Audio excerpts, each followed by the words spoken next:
bonjour. Mais voilà, moi je vais vous proposer une petite intervention, la technique, parce que je ne maîtrise pas les chiffres, mais par contre, je voudrais vous parler de la dynamique qui est née en Belgique, francophone, du moins, sur les audits de la dette. Alors, on pouvait penser que la dette était un problème qui concernait les pays du tiers-monde, peut-être le sud de l'Europe, et en Belgique, on ne se posait pas trop la question, en tout cas du côté des mouvements sociaux et des syndicats en particulier.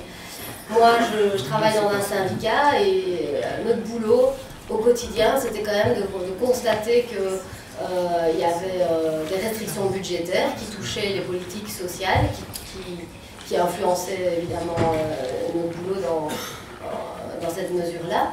Et puis il y avait le CADTM qui était expert de la question de la dette. Et là, on s'est dit, il y a un boulot à faire ensemble pour conscientiser, pour sensibiliser. On s'est réunis et on a effectivement mis sur pied une campagne, donc dans un premier temps à 3, et qui s'appelait « À qui profite la dette ?» Donc vous voyez le visuel derrière moi. Cette campagne à 3, on savait dès le départ qu'on voulait l'étendre et on voulait lui donner la forme d'audits locaux le plus large possible. Donc voilà, ça a pris forme. D'abord avec un bouquin d'Olivier Bonfond sur la dette publique belge qui s'appelle « Et si on arrêtait de payer ?» Donc ce bouquin, Olivier a eu l'occasion de le présenter un peu partout. Il a eu un certain succès, il a vendu à 6000 exemplaires, ce qui n'est pas rien en Belgique francophone. Et de ce bouquin est sorti 3 grosses interrogations. Enfin, on s'est rendu compte qu'en fait les gens réagissaient très fort à 3 éléments. D'une part, on n'a pas vécu au-dessus de nos moyens, contrairement à ce qu'on nous disait, puisque dans le bouquin, mais ça je vous laisserai le loisir de le lire si vous ne l'avez pas encore lu, on voit que les causes de l'endettement, c'est d'abord l'explosion des taux d'intérêt dans les années 80, la politique fiscale très injuste qui, évidemment, diminue les rentrées dans les caisses de l'État, le fait aussi, donc on pourra revenir au taux d'intérêt, que si la Belgique, enfin l'État avait pu emprunter à des taux équivalents à ceux de l'inflation, on aurait une dette publique équivalente à 50% du PIB et non pas qui dépassait 100%. Il y a eu bien sûr la crise économique provoquée par les banques, la crise financière, qui amène également une diminution de l'activité économique. Et ensuite les politiques d'austérité qui nous mènent droit dans le mur, puisque au lieu de régler, d'améliorer la dette, elle l'augmente. Donc on a posé ces constats-là et on a essayé de trouver les manières les plus pédagogiques de transmettre ce message. Pardon.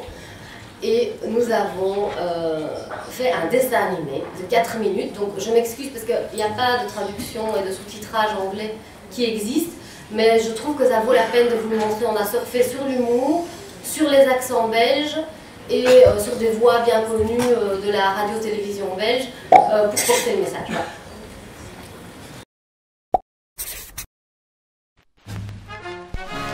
La Belgique, c'est moule. C'est frites. C'est diable rouge. Son paradis fiscal pour les riches. Et santé publique.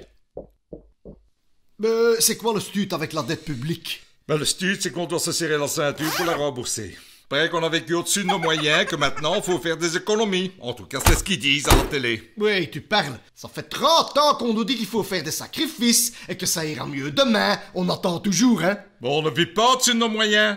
Ils disent ça pour faire passer la pilule, hein? La pilule? Oui, l'austérité, les sacrifices, les plans coupe-coupe. Faut couper dans les dépenses publiques, couper dans les soins de santé, couper dans les salaires, couper dans les pensions, couper dans la culture, couper dans les chômeurs. Oui, mais bon, c'est vrai que tout ça coûte cher, hein? Mais non! Regarde, depuis 30 ans, les dépenses publiques sont restées stables par rapport à la richesse produite. Et c'est la Banque nationale qui le dit, hein? Au-dessus de nos moyens, mais mon œil. Ah bon? Pourtant, la dette a explosé. Si c'est pas nous, c'est qui alors? Attends, reprenons. Pour assurer le bien-être de la population, l'État doit faire des dépenses. Pour ça, il a besoin de nos impôts. Oui. Et si ça suffit pas, il peut emprunter. logique, sauf que moi, je suis d'accord de payer mes impôts pour tout ça. Mais quand je vois que des entreprises comme Electrabel ou ArcelorMittal font des milliards de bénéfices et qu'elles ne payent quasiment pas d'impôts, ça me dégoûte, hein. Ah ouais, on est bien d'accord. D'autant que notre gouvernement fait un paquet de cadeaux fiscaux aux grandes entreprises. Et aux très riches aussi, entre parenthèses. Et ça veut dire moins de recettes. Mais alors, comment est-ce qu'on fait pour rééquilibrer tout ça? Eh ben, c'est justement pour ça que l'État s'endette. Et les conneries de Fortis, Dexia et compagnie, ça aussi, ça a coûté un pont à l'État, hein? Il a aussi fallu emprunter pour sauver les banques. Et emprunter à qui? Aux banques, qu'ils ont raquetté une deuxième fois. Et boum la dette, et boum les intérêts. Oui, mais alors pourquoi est-ce qu'on dit que la dette c'est de notre faute? Et qu'est-ce qu'on fait avec tout ça maintenant? Il n'y a pas d'alternative. Serrez-vous la ceinture. Le blanc coupe vous aidera à réduire votre dette. Coupez ici. Signez là. Oui, c'est qui ça? Eh ben, c'est la Commission européenne, le Fonds monétaire international et la Banque centrale européenne. On appelle ça la Troïka. La spécialité de ces gens-là, c'est le massacre à la tronçonneuse, hein? Austérité, privatisation, casse sociale. Les Grecs, demande-le, ça en savent quelque chose. Troïka, tu dis? Et ils sont élus par qui, ces fous furieux? Ben, par personne. Ben alors on s'en fout. Oui, enfin, c'est pas si simple. Le gouvernement a abandonné volontairement une partie de son pouvoir à cette Troïka. Et aujourd'hui, il dit qu'il n'a plus le choix. Il obéit, il signe, il coupe, il applique l'austérité. Mais c'est dégueulasse. Mais un peu, mon neveu, que c'est dégueulasse. Ben, en plus, ça ne marche pas. Les Grecs, ils bouffent du coupe-coupe depuis 3 ans et leur dette n'a jamais été aussi impayable. Impayable. Et quoi? Demain, ça va être notre tour alors. Et si on arrête de payer, qu'est-ce qu'ils foutent? Impossible, impensable, il n'y a pas d'alternative. Impossible, impensable, impossible. Pourtant, dans d'autres pays, on l'a fait et il n'y a pas eu de catastrophe. Possible, Bon, toi, la ferme. Nous, on veut bien rembourser la partie légitime de la dette, celle qui profite à tout le monde, mais pas plus. Alors, combien ça fait? Bonne question, ça. On n'a qu'à faire une enquête. Un audit, quoi. Un audit? Qu'est-ce que c'est ce drôle? Un audit de la dette. Ça sert à l'analyser en profondeur, pour savoir d'où elle vient, qui la détient, de quoi elle est faite, etc. Partout en Europe, des gens comme vous et moi se mobilisent. Ils mettent en place des audits citoyens de la dette publique pour savoir si c'est vraiment à nous de payer l'addition. Et pour savoir en fin de compte à qui profite cette dette. Ah! Alors, vous autres aussi, vous voulez savoir? Oui, on veut savoir.be.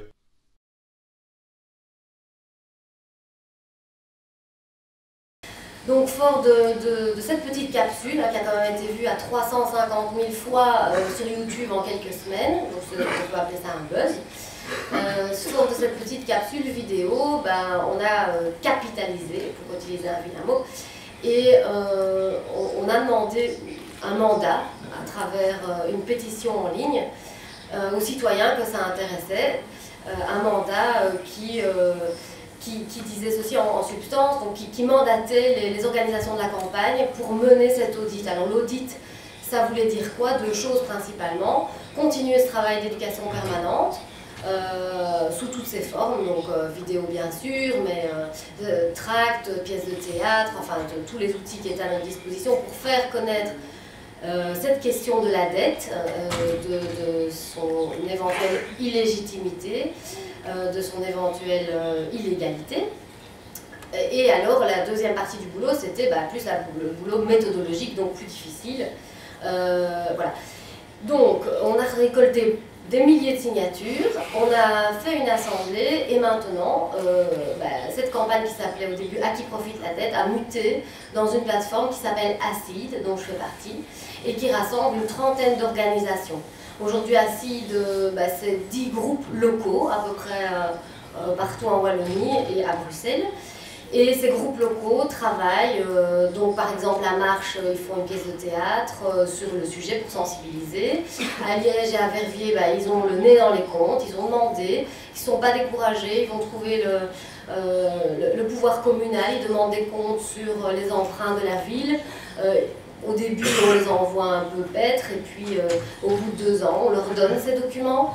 Donc ça leur permet d'identifier les dettes qui ont été contractées parfois il y a 30 ans, qui ne sont toujours pas remboursées. Et ça permet aussi de constater qu'au niveau local, il n'y a personne qui s'occupe de gérer ça en bon père de famille comme on le ferait pour nos emprunts propres.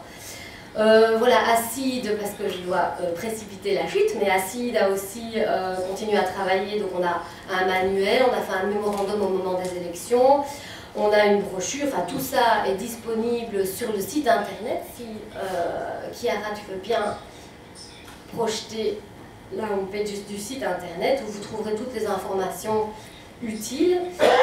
Et je conclurai en disant que voilà, des résultats concrets en termes de sensibilisation, on en a. En 3 ans, je trouve qu'on a fait un boulot intéressant qui n'est pas terminé.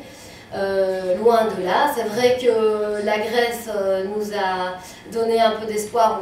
On espérait que la commission d'audit et tout le travail qui avait été fourni serait utilisé et porterait un peu plus partout en Europe cette possibilité de remettre le paiement de la dette publique en question, du moins. Bon, ça n'a pas été le cas, mais on persévère et voilà, je cède la parole.